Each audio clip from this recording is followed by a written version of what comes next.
আসসালামু আলাইকুম।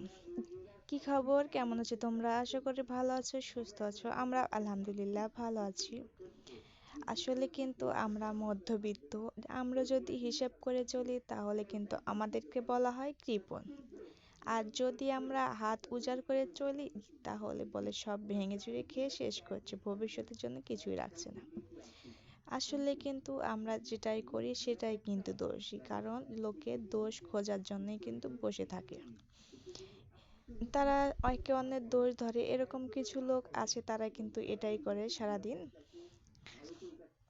তো তাদেরকে এড়িয়ে চলতে হবে, তাদের কথায় কিন্তু কান দিলে চলবে না, তাদের কথায় কান দিলে নিজে কিন্তু কিছুই করতে পারবে না। তো যাই হোক, আমার ভিডিও যদি ভালো লাগে অবশ্যই আমার চ্যানেলটিকে সাবস্ক্রাইব করে আমার পাশে থাকবেন। কারণ আজকের ভিডিওটা খুবই ছোট দেওয়া হচ্ছে। তো আজকের মতো এখানেই, আল্লাহ হাফেজ।